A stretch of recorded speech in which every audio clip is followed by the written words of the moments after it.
The 1960s gave us thrillers full of suspense, paranoia, and bold style. Some became hits, while others slipped through the cracks. In this video, we'll look at 8, all in black and white, that are still worth every minute of your time. Samuel Fuller reached his peak as a director with what many consider the best gangster film made between the 1930s and The Godfather. The story follows Tolly Devlin, just released from prison, who sets out to avenge his father's death 2 decades earlier. At first, he seems like a private detective, methodically tracking the 4 gangsters responsible. But instead of killing them outright, he infiltrates their syndicate and slowly works his way inside. The second half of the film erupts into violence, echoing the kind of brutal montage Scorsese would later perfect in Goodfellas.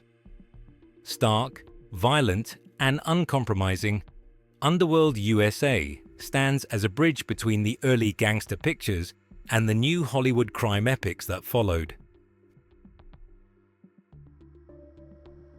Today, Coppola's early work is often treated as a curiosity, remembered only by devoted fans, but Dementia 13 deserves more credit. The story follows Louise Halloran, a woman desperate to secure her place in her wealthy husband's family. When he dies suddenly of a heart attack, she hides his death and travels alone to his family's castle in Ireland, hoping to charm her way into the inheritance. But once she arrives, strange things begin to happen. Family secrets surface, and one by one, people start to vanish. Lurking in the shadows is an axe murderer, cutting down anyone who stands in the way. Adrian Messenger, a writer, becomes convinced that a series of accidental deaths are in fact linked murders. Before he can explain his suspicions, he dies in a plane bombing, leaving only a few final words. His friend Anthony Guthrie, played by George C. Scott, teams up with fellow passenger Raoul Leborg to investigate. Their search uncovers a chilling connection. Every name on Messenger's list belonged to a man who once shared a Burmese POW camp with George Brougham, played by Kirk Douglas. Directed by John Huston, the film keeps the mystery sharp while adding a unique twist. Alongside the main cast, it features surprise cameos from major stars, hidden under elaborate makeup and revealed only in the final scene. Spotting them is part of the fun, but the list of Adrian Messenger stands on its own as a tense and engaging thriller. Another Samuel Fuller film on this list, The Naked Kiss, is often called his bravest noir. It tells the story of Kelly, a former prostitute who arrives in a small town hoping to start over as a nurse. She longs for a normal life, but her past and the town's own dark secrets won't let her escape. Fuller doesn't shy away from taboo subjects, exploitation, sexual violence, even abortion, tackling them with bold editing, sharp dialogue, and a surreal fantasy sequence. The film opens with one of the most startling scenes in cinema, a bald woman savagely beating a man before coolly taking his money. Myra Savage, a self-proclaimed medium played by Kim Stanley, conducts seances at home with the help of her husband Billy, played by Richard Attenborough. Obsessed with gaining recognition for her psychic gifts, she convinces Billy to kidnap the daughter of a wealthy couple. Her plan is to reveal the child's location to the police during a trance, proving her powers to the world. But as the scheme spirals out of control, Myra's fragile state pushes her toward a dangerous breaking point. Directed by Brian Forbes, who later made The Stepford Wives, the film is as much a psychological portrait as it is a thriller.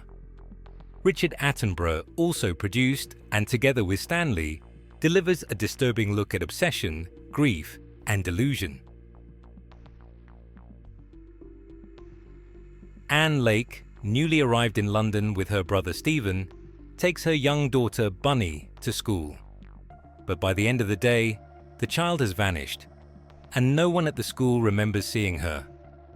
Inspector Newhouse, played by Laurence Olivier, begins to investigate, only to question whether Bunny ever existed at all. What follows is a tense unraveling that leads to a shocking conclusion. Directed by Otto Preminger, the film fits neatly into the wave of British psychological thrillers of the 1960s. Though its final twist may feel familiar today, Bunny Lake is Missing remains a sharp, stylish thriller with strong performances and enduring suspense. David Stillwell, played by Gregory Peck, steps out of a New York office building during a blackout and immediately feels disoriented. A man has just fallen to his death in an apparent suicide, and a woman named Sheila insists she knows Stillwell, though he can't remember her.